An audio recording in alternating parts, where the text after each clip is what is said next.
Hello everyone, welcome back, and I just want to say, if you haven't figured it out by the title of the video, I got my Stimmy, I got my Stimmy, I got my Stimmy, finally! I don't do much singing.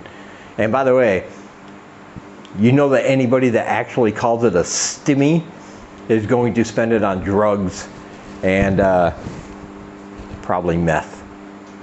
Just so you know. Maybe some prostitution in there, maybe some good cocaine, nothing against that. But you know that's not gonna go, if you call it a Stimmy for real, your money is not going to go back into the legal above ground economy. It's just not. But yes, I finally received my stimulus payment and it feels good. I'm poor. I have no money. I can't afford anything. So of course, when you get a windfall like this, you take advantage of it.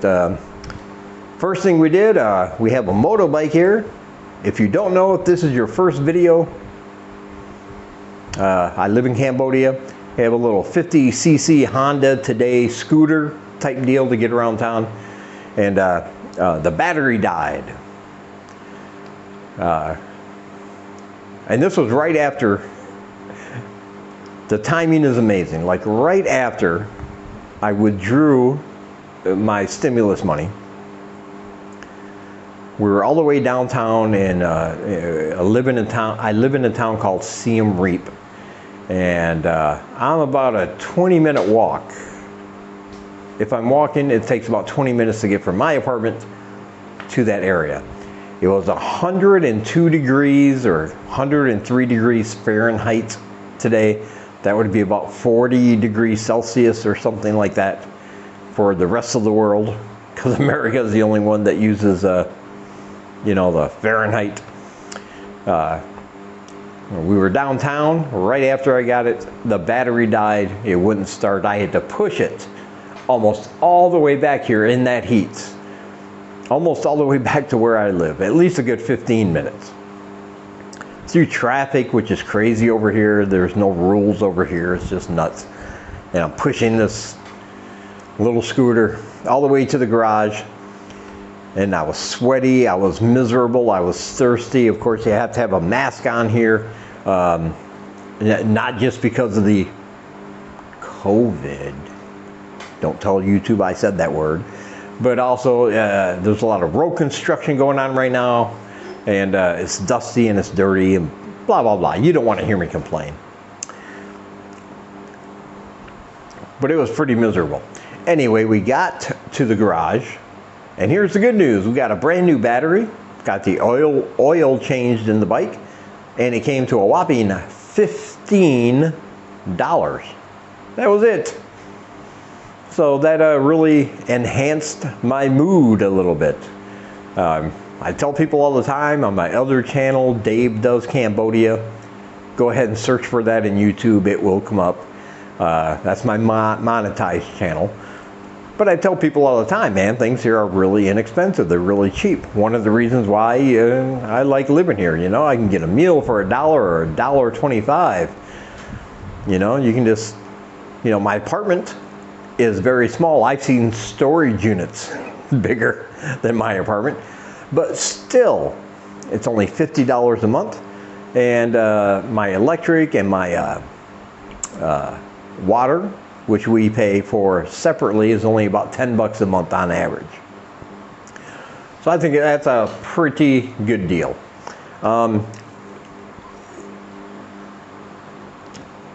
I know, and if you saw the thumbnail of this video, you think, oh, I got my stimulus. I'm going to go out and spend it on things you don't need, you don't want, maybe some bling, big gold necklace, and some Ray-Bans or something. But that's not the truth. Tomorrow I'm going to go out, I'm going to look for a new microphone, a little bit better quality. I'm going to look for a splitter to plug into my phone here, which I record on, so that I can have guests and we can each have our separate microphone. And we need a few things in here. We need like a little table to eat on, because right now when Seng Lai, my girlfriend, she makes food, we have to eat it sitting on the bed, because we don't have another plate. We either have to sit on the floor, which is hard for me because I'm old. My legs don't like bending in that position for long periods of time. She's okay with it. All Cambodians are. I don't know how they do that. They can sit for hours just squatted down and sit on the floor, and I don't know how they do it. I'm down there for 5 minutes and all of a sudden I can't feel my legs. So I don't know. So usually eat it on the bed, and you have to be careful because you don't want to spill food all over the bed if it's soup or a stew or something with a sauce, you know. So yeah, get a small little table, a couple chairs, something like that. And none of this, by the way, is meant to be a complaint. I love living here. It's my life. It's great. And I'm thankful for everything I have. But yeah, so it's not like we're going to go spend it on stupid stuff. You know, I told her, because she's a local, and because she doesn't get a lot from me because I never have any money, I told her when we got the stimulus check, she could go buy like a gold necklace or something, which she did. And that made her happy. But hey, everything else is great. And I get my microphone and splitter stuff tomorrow, and that'll help you. It will make this sound better, and hopefully we can get a little better angle. I'm going to buy something to put on the wall as a backdrop, so you don't have to look at this drab, boring stuff. If you haven't noticed in my podcast, I moved the chair around to where I'm recording from, so you can. If you go back through all of them, you will get like a 360 view of my entire apartment. The first one sitting on my bed, in front of the bathroom sometimes, against that window over here where all our cooking stuff is. Yeah, if you go back and look through all of them, you're going to see. You get a pretty good idea of how we live. One of my friends, Luke, he just told me that he found a torrent site and he downloaded a movie, Zack Snyder's director's cut. Again, I'm not going to mention the movie because I don't want any trouble for him saying he, downloaded it illegally. But he said it's 4 hours long. Whoa. Now, it's supposedly, it's been getting great reviews, and he's going to load it into a USB stick for me so I can watch it because I'm very interested in all that kind of stuff. But 4 hours, man, I don't know. That might... And here's the thing, I can sit there and binge watch like 4 hours of The Office or 30 Rock, Parks and Rec, anything else. I tweeted something the other day, and this is absolutely true, by the way, that I watched every episode so far of Mr. Mayor, the new comedy with Ted Danson, but I've never seen Breaking Bad. And I don't know whether I should be proud of that or ashamed. I'm not sure. Like Game of Thrones, never saw it. Breaking Bad, never saw it. Mr. Mayor, oh yeah, that's kind of my jam. The Good Place, again with Ted Danson, by the way, and that wasn't meant to be a correlation, but yeah, again with Ted Danson, love that show. But 4 hours sitting watching one movie, I think I'm going to have to watch it in sections, in parts. I don't know if I just have 4 hours to watch one long movie. But I remember back in my day, because I'm old, you have to say that, movies were 80 or 90 minutes. Occasionally you'd get the 100-minute movie, and that would be a big deal because it's like, ooh, it must be a lot of good extra stuff. And now you make a 90-minute movie, and it's nothing. Everybody's like, that's amateur hour. What are you doing? What are you doing? But I'm telling you, I think sometimes, and I haven't seen this movie yet, so like I said, I'm getting it on a USB stick. I'll watch it. But sometimes less is simply more. Even though, even if the general public doesn't acknowledge it. Like in 2007, was it 2007, I think I want to say, in April, was when Quentin Tarantino and Robert Rodriguez, remember that movie they had? They put them together. It was Death Proof and the other movie, and I forget the name of it. But together it was called Grindhouse, right? These two guys each made a movie. They put them together. They made it look old school with the grainy film and the commercials for going to the popcorn stand, and they put fake trailers for other low-budget horror movies in between, you know, that they made up specifically for that. It's called Grindhouse. And I remember thinking, this is going to be great. Everybody loves Quentin Tarantino. Robert Rodriguez is a genius. Everybody's going to love this. And I remember getting early to the theater, or the theater, depending on where you live. We got there early because I didn't want them to sell out of tickets. I wanted to be one of the first ones to watch it on opening night. And I got there and was standing around, and there were like maybe 20 people by the time the movie started. It was not the blockbuster I thought it was going to be. And I didn't understand why. I thoroughly enjoyed it. It's still one of my favorite films if you put them together, and you can watch them both individually as well. And if you remember the name of Robert Rodriguez's movie, let me know in the comments. It just escapes my mind right now. I don't know why, but it escapes my mind. But and yeah, and it wasn't that long. The whole movie, even with all the fake trailers in between and all the little add-ons, it wasn't really that long compared to some movies nowadays. Every superhero movie has to be 3 hours, or 3.5 hours. But if you really look at it, there are things they could, some of the exposition and some of the asides, they could probably cut out and reduce that to at least just maybe 2 hours at the most. That's my opinion. Keep a movie to 2 hours or less. It's kind of like when I talk about writing, like writing comedy, writing bits, and this isn't a bit, by the way, this is just me talking. But when you're writing bits, word economy is king, In long form, the more words, the better. The more descriptive you should be, the more you should lull the reader into your scenario and get them involved.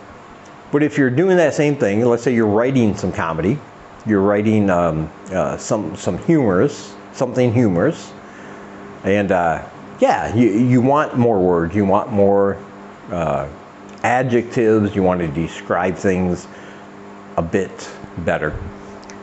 But if you're trying to take those and turn it into a bit to do like stand-up, then you want to get rid of a bunch of stuff. Anything, any words, any phrases that doesn't really enhance the bit, you just want to get rid of it.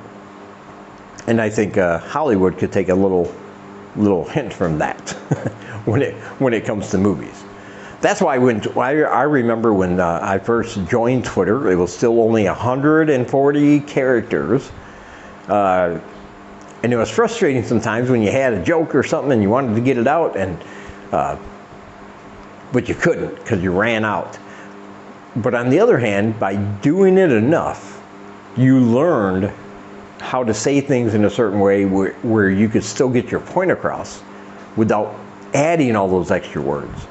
So Twitter back then was really great at, I think, helping creative people of all types, not just comedians, but to say, here's what I want to tell you, and if somebody reads it and said, I understand it, I get it, or if it's a joke, they go, haha, that's funny, that's all it needed to do.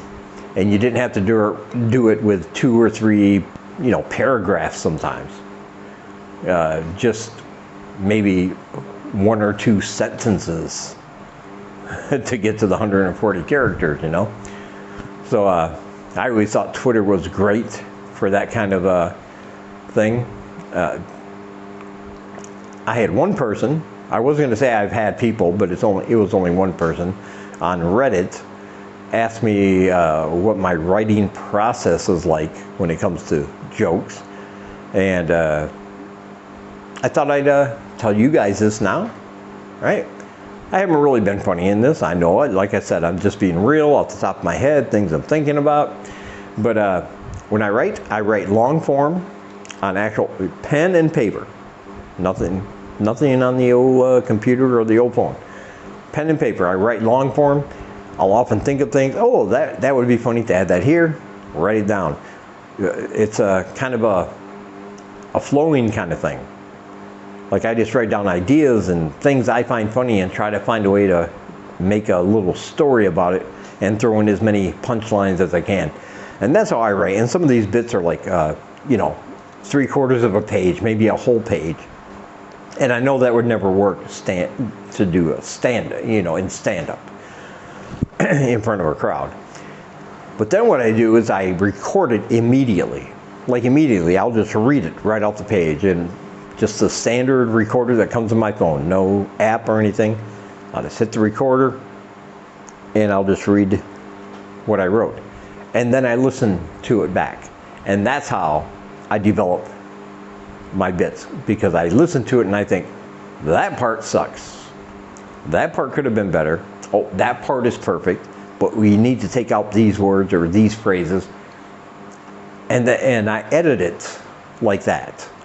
And while I'm listening, or after I listen, I have the original paper I wrote on, and I'm scratching things out. I'm putting arrows like, I want this one down here. I want this. It looks like a madman's journal is what it is. And then I do it again. And then I do it again. And then maybe even I do it again until I get it to where what was once maybe a full page or 3/4 of a page is now like maybe a quarter of the page, but it's still getting the same points across. Now, if I was writing a book of humor with the same material, I would keep probably most of that whole page, because it's very descriptive and it's very honest and it comes from, my mind. But you don't want to do that if you're going to be making it into a bit to do stand-up comedy. And hey, I'm not an expert or anything. And I should say this. After that's all done, after that process is done, I'll take what I have left, and that's when I'll do the computer or the thing. I have a Word document, and I'll just add it into the list of what I call completed bits. On my, I actually call it bits and pieces in my documents, and I'll add it to that. Like, this is done. I'm happy with this. I've recorded it. I've listened to it. I think, okay, I've got the right cadence. I've got the maximum number of words I need to get my point across. I think people understand. And that's my writing process. It's basically from here, free flow onto the page, record, listen, edit, record, listen, edit, etc. I don't know if that helps anybody. Everybody has a variety of ways to write comedy. You listen to Jerry Seinfeld, he said, even now he just sits down and dedicates himself to like 2 hours a day, nothing but writing, even if it's just garbage. Even if there's nothing funny, even if he can't find the funny. But he's just a professional, that's what he does. Other people have said they make up a lot of their stuff while they're doing their stand-up. They're, going through a bit they've already wrote, and they think of something funny and add that. If it gets a laugh, guess what? They walk off stage, that gets added for the next set. So there's no one right or wrong way to write comedy. But if you're serious about it, you should write.